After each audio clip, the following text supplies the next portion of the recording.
Hello, my name is Jacob Santos, and I am the Managing Director Fellow here at the Westport Country Playhouse, but you may also know me as the host of WCP Coffee Break. I wanted to come to you today not as the host of Coffee Break and not as the Managing Director Fellow, but I come to you today as a Black man who is concerned about his community, who is concerned about his family, and who is concerned about his own well-being. And what I mean by that is everything that's been going on in the country right now, and everything that's been going on in the country for years. And what I'm talking about is police brutality against Black bodies.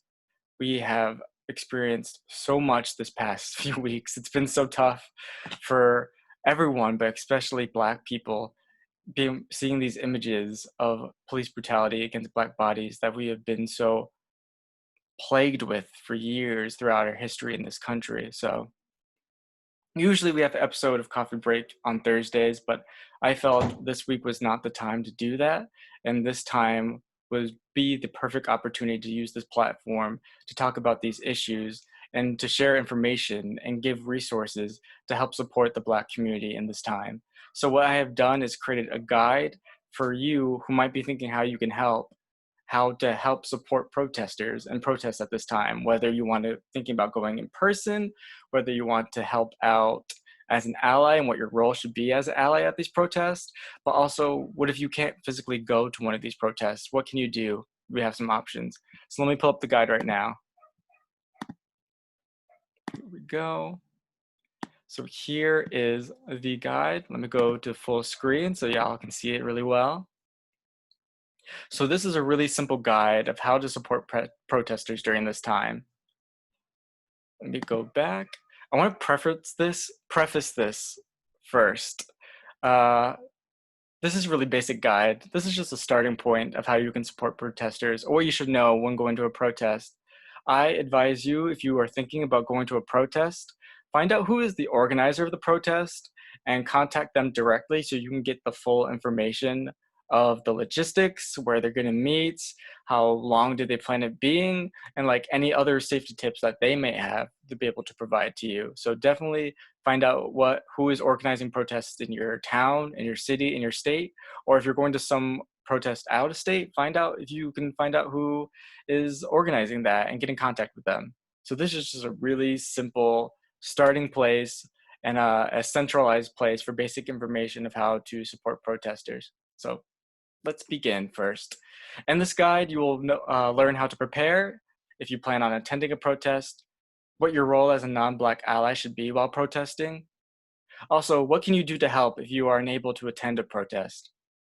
So before we get into the full guide, I think it's really important to understand why we are protesting. What are we protesting for? So we are protesting to raise the degree for the ex-cop who murdered George Floyd.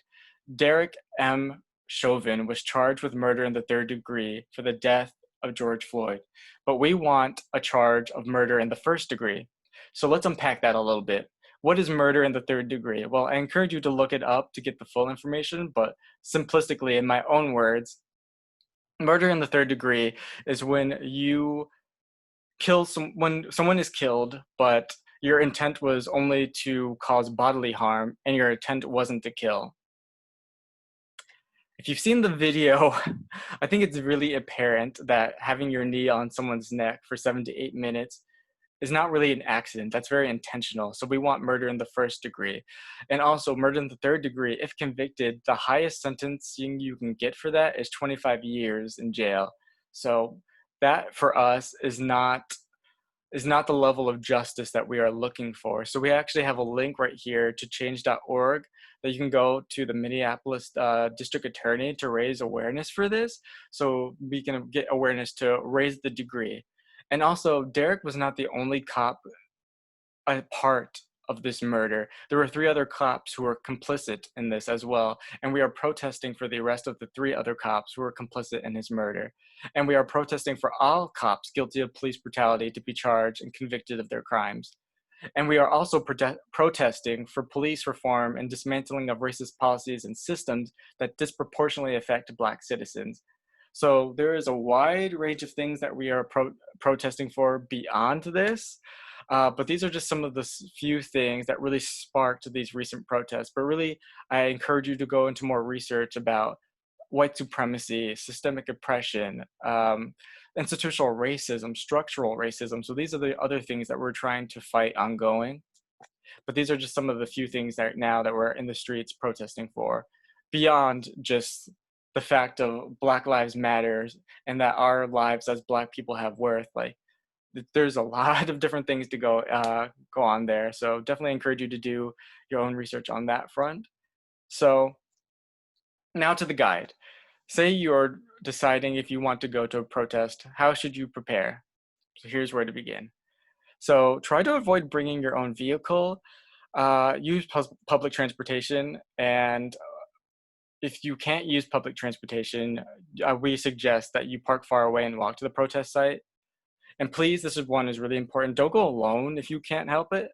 If you can help it, go with friends or a group. So there's different affinity groups going to these protests, different churches, advocacy groups, friend groups. So really find someone that you're going to be really comfortable going to these protests with, and then that's who you should go to. I don't suggest you go to this alone.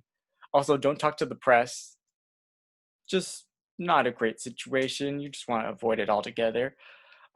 This one's really important too. Write down emergency contact info on your arm, or if not on your arm, somewhere on your body, or even on a card that's really easily accessible. So God forbid something happens, people have the number to your lawyer, a friend, family, or a crew who can post bail for you, and other protesters. And also, like I said before, God forbid, if any injury happens, people know that that has happened and know how to get in contact with people who can help you.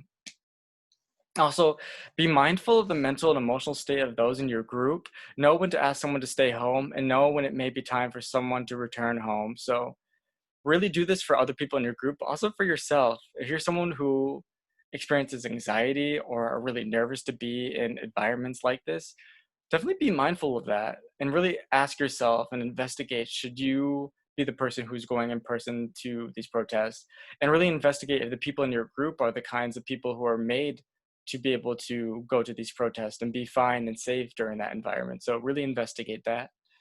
And also know their contact information and legal and medical issues and information for everyone in your group, and know what to do when an arrest happens. And to ensure privacy, turn off your cell phone data and Face ID and Touch ID on your mobile phones. And why do I say this? Well, it'll be easy for you in this kind of environment to lose your phone or have your phone be taken or someone to pick up your phone and throw it away out of your hands during this if there's like a shuffle going on. So a lot of us are really attached to our cell phones and we have a lot of the private information on those. So you don't want people to be able to easily access that. So turning off those features would really help you to mitigate losing that information. What to wear? So we are still in the midst of a global pandemic. Coronavirus is still out there, so please wear a mask and gloves if you can. We really want to mitigate the spreading of that still as well. It's really unfortunate that have to be out here to protest during a global pandemic, but it is what it is. So please really be aware of that and be vigilant and keep yourself safe and the people that are around you are safe. So please wear a mask. Do not wear contacts. Unfortunately, during a lot of these protests, law enforcement has utilized pepper spray and tear gas bombs. So if you are exposed to pepper spray or tear gas, having contacts in your eyes can in fact make the damage worse. So I would say if you're someone who wears contacts, please wear glasses or no kind of eyewear at all if you don't want to wear glasses. So in terms of the actual dress wear that you want to wear neutral colors, preferably black, and nothing that will make you easily identifiable. So why do I say this? Well, in instances in the past and been happening right now, law enforcement have used pictures and videos that have been recorded of protests to be able to arrest protesters after the fact. So, and this is even for like people that have done anything wrong. This is protesters who have gone that were peaceful and just went there to have their voice be heard. But then since they were there, they were included in everything. They were included as complicit with anything that they deemed to be disrespectful or violent or anything like that. So if you are going, you want to be as unidentifiable as possible. So some things that you can wear to be as unidentifiable as possible is you can wear a hat and a full face covering if you can, or sunglasses. You can wear 2 layers or bring a change of clothes. If necessary, you can remove the first layer. Wear sneakers or running shoes. God forbid anything goes wrong and you need to run. You should make sure to be able to wear running shoes and clothes that you can move really easily in. So wear something that's really comfortable and that will allow you to be able to move. What to bring with you. Like I said before, unfortunately, tear gas has been utilized in a lot of these protests by law enforcement. So milk has actually become a really great resource for people to help alleviate the pain that people experience when they've been exposed to tear gas. So bring milk and a washcloth if you can. If you're exposed to tear gas or pepper spray, wash the eyes with the milk, or soak a cloth or rag and hold it against your eyes. And tear gas is hot to say. So when you are exposed to that and you're trying to help someone or yourself with tear gas, wear gloves. You don't want to burn yourself. Also bring plenty of water and packable snacks if possible. A couple of snacks that you can bring are energy bars and bananas. It's been really hot lately, and depending on which state you're in, but definitely in Connecticut, it's been really, really warm. So you want to make sure that you stay hydrated and full of energy to get you through the protest. And make sure to bring any necessary medical supplies. So if you have an inhaler, if you have an EpiPen, if you have insulin, or if you're going in a group and you know someone needs one of those, make sure to keep track of that or have that for them. Bring your identification and enough cash or food for transportation, and bring a phone charger. You don't exactly know how long you're going to be out there. If you're out there longer than you intended and your phone is dying, you really don't want that to happen. So make sure you have a phone charger on you or a portable charger. So we are living in a very historic moment. These protests feel very significant. So many people feel that they want to go out there to the protest to film and take pictures to be able to document what's happening for history's sake. So firstly, I would encourage you to challenge the idea that you are the one who needs to be on the ground taking pictures and filming, because many people are already doing that. So we want to give space to other people. So if you're going to go to these protests, really investigate the reason why you're going. And if you're going there to be a documentarian, I would challenge that you specifically need to be the person to go take pictures or take videos or to be on live on Facebook or Instagram. Um, or yeah, or maybe just like go to be of support, and maybe you don't have your phone out or a camera out. So definitely challenge the idea that it needs to be you to be that person. But definitely, I completely respect the idea of documenting what's going on because it is very historic, and we really want that clear, unfiltered images and videos of what's going on. But I would encourage you to challenge that you need to be that person. But if you are that person, definitely pay attention to your surroundings. Like I said, things can get hectic at some of these protests, so pay attention to your surroundings, where you're going. Objects have sometimes been known to be thrown at these protests, so be aware of that. If that hits your camera or whatever device you're recording on and that destroys your device, then the thing that you came to actually document everything has become useless. So please be vigilant and pay attention to where you're going.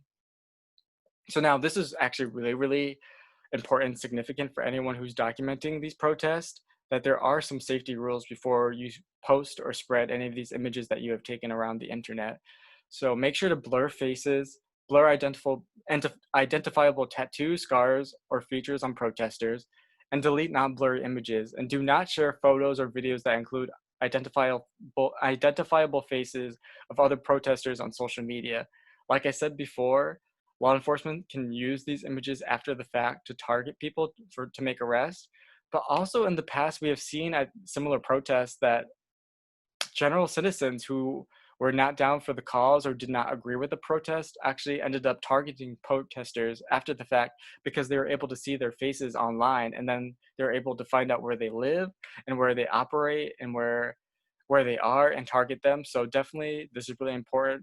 Blur faces and do not share images with identifiable features and faces, please. Thank you. So next, this is a really important aspect as well. If you are not a Black person, if you are white or non-Black, you might be thinking, what is your role to play here in these protests and how can you support Black people? So we're gonna go over a few bullet points of how you can do that. So the role of white and non-Black allies at protests should be one of support for Black folks. You are there to protect Black folks and Black bodies. You are there to uplift and amplify Black voices. You are not there to censor yourself in conversations. You are not there to instigate violence. You are not there to loot or cause damage, and you are not there to fight with Black folks. You must prioritize the safety of Black lives over property. Let's unpack some of these. So what does it mean for you not to be there to center yourself in conversations? What do I mean by that specifically? So when you go to a protest, you are not there to talk over Black people. You are not there to tell Black people how they should feel. You're not there to tell Black people how they should perform their activism. You are there to be of support. You're there to listen. You're there to protect Black people, and you're there to uplift their voices. So when you are going to a protest, you need to not make it about you, and you need to not make it about your activism. This is 100% solely about Black people. So when you go to one of these protests as a white or non-Black ally, support, support, support, support. That is your role there in that space. So other ways you can help support. So when you are going to a protest as an ally, you can be the one to bring the milk, water, or snacks to pass out, because Black folks are going to be on the front lines and they're going to be very busy. So you can definitely support Black folks in that way by being the one to bring those supplies. And when you see someone being arrested, ask for their name and their birth date so that someone has their information when they need to be bailed out. And be the shield between Black bodies and police. Be ready to form a line around Black and brown folks if asked by protest organizers. This isn't going to be for everyone, this bullet point, but it can be for some people. If you feel that you want to be on the front lines and you want to be hand in hand and side by side with other Black folks, if that's you, then this could probably be you to want to be, when we talk about protecting Black folks, like this could be a way that manifests itself. Also, please be accountable for other non-Black protesters in the area. Stop them from vandalizing or looting. Their actions will be placed on Black folks, and they will suffer the repercussions of that. So we've seen in a lot of videos that non-Black people have actually been the ones causing and inciting violence and damage to different neighborhoods, and then Black people are the ones that are getting blamed for this violence and this damage, and we don't want that to happen, especially that's not your role as a white ally to have that happen. So definitely, if you see that happening at any of the protests that you go to, be accountable for those people. And please, parents, do not bring children or animals to the protest. It's just not the right safe space for them to be in. And then parents, also question your teenagers and have a discussion with them about their motive for going. Definitely not saying to discourage teenagers from going. I think it's really inspiring that young people are going out there and having their voice be known. There's actually examples of a lot of young teenage organizers that are organizing protests. Actually, I believe a lot of the students at Staples here in Westport are actually organizing a protest this Friday, and it's going to be at the bridge and also at the library. So there are examples of young people who are going out there and having their voice be known, but there are also, unfortunately, examples of teenagers who are going out there for the wrong reasons, making it like a way to create content for their social medias, which is really unfortunate. So really have a conversation with your teenagers and know what their motive is before letting them go out to go to protests. Or you can volunteer to go with them. Or you can do more research and find out who are the organizations that are going, and then you can make sure to link them with those groups so you can make sure that they are safe. So say you're in a situation where you aren't physically able to go to a protest, and this can be for a myriad of different reasons. It's okay. There are many different roles to be played in protesting injustice, and not all of them require you to actually be on the ground there for them. So if you are unable to show up to the area where protests are meeting, like if you don't actually want to go to the physical protest area, but you're still physically able to go out, maybe you can consider offering to leave cases of water, bags of snacks, milk, etc. at a discrete location, and then protesters can go to that location to pick up these resources. Or you can link together with the organizer to go to this place where you leave off these resources, and they can go pick it up there.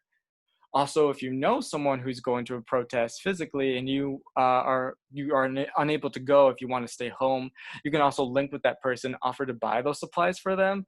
Venmo is a really great application that's really easy to share funds with. So you can use Venmo and Venmo them money to be able to get these resources. So also sharing information is really important right now. So share information of planned protests on social media. So if anyone who's physically able to go to a protest knows about the protest, then they know all the logistics so they are able to see it and they are able to show up. And find out protesters' demands and contact the offices of district attorneys and elected officials to ask that they be met. We talked about this a little bit before about the change.org. That's just like one really easy example of signing a petition, but also calling your DA's office, calling your legislators is also a really great way to help the cause at home. And if you are financially able, you can donate to relevant funds or to election campaigns of Black candidates. Vote in national, state, and local elections. We're going to go on to the next page, which is you can find out Connecticut district attorneys and legislators. Make sure to register to vote. Voting is so important right now. It's a really powerful tool we have at our advantage to create change, and we can elect officials who are pro-Black and who are dedicating themselves to dismantling some of these systems that we talked about before. So being registered to vote and knowing about who are the elected officials in your area and when your primaries are really important. And here's some links to that. Also, don't worry, we are going to find ways to be able to get this to everyone who is watching to have this document themselves so they're going to be able to go through each slide and click on these documents and go to these pages yourself. I believe they're already being posted to the Westport Country Playhouse's official website, but also, as you can see, when we get to the last slide, we're going to provide some information of who you can email so we can send this directly to you. So there's links for Connecticut judicial districts and state attorneys, and also there's a link to find your elected officials. So now, like I said, if you are financially able to, here are a couple of bail funds that you can donate to. So I remember seeing online over the weekend in Connecticut alone, just over the weekend, this number has probably gone up or changed since then, but almost 2,000 protesters were arrested over the weekend in different cities and towns in Connecticut at protests. So one of the really great resources and funds that are out there right now for Connecticut-based people to donate to is the Connecticut Bail Fund. So it's www.connecticutbailfund.org. And once you have this document, you can click on that and it brings you to the page, and it's super, super simple. It'll bring you to a page to donate. You write in the amount that you want to donate, you type in your information, and with a simple couple of click of buttons, then your donation is made. So that's a really easy way. And I also encourage you, if you're not in Connecticut, like there are protests happening in every 50 states here in the US. There's actually protests happening all over the globe, which is really great and exciting and inspiring to see. But like I said, there's protests happening every single state. So that means people are getting arrested all over the country. So if you have the financial means and you want to, these are just a few examples of other cities and other states that you can donate to different organizations that are bailing out people who are getting arrested. And like I said, don't associate arrest with something bad. A lot of these protesters are super peaceful. They're super, they're just fighting for their lives. And even if they're, um, they should not be in jail just for fighting for their right to live or supporting people for their right to live. So that's why this is a really great resource to donate to get those people out. Yeah, so these are just a few different cities and different organizations in different cities that are helping out with this. So when you have this document, you can go through them yourself, see their mission statements, their commitments, and do a little bit more research and find out which one you feel most connected to donate to. Also, now here is just a few of the families that have been affected that you can donate to. There's a GoFundMe for George Floyd, for Tony McDade, who was a trans Black man who was recently killed by authorities, Ahmaud Arbery, and these are just a few. Unfortunately, the list of people whose lives have been taken by law enforcement is really, really long, but these are just three, and there's much more that you can donate to, so I encourage you to do that research as well. So you can click on these links to go to that. And now here's a list of different petitions you can sign. So there's ones for George Floyd, Breonna Taylor, for David, for Tony, for Ahmaud. There's one link that goes to more petitions to sign via Black Lives Matter. Like I said, there is a long list, and these are just a few, but this can be a starting point for you to start to sign petitions and really advocate for justice for these people. So if you have any questions, you can email us at info@westportplayhouse.org. If you want this PowerPoint sent directly to you, you can email this address right here, and we'll send that to you directly. Also, like I said before, we're going to be posting it on our website, westparkcountryplayhouse.org, so you can look on there to download this PowerPoint as well. I thank you so much for taking this journey with me through this guide. This is really, like I said before, a really basic guide to start you off on your journey of support. I thank you so much for going through through this with me, stumbling through it, and thank you. And I hope everyone stays safe out there at these protests. Really, please stay safe. And I wish everyone the best during this time for your families. And thank you again.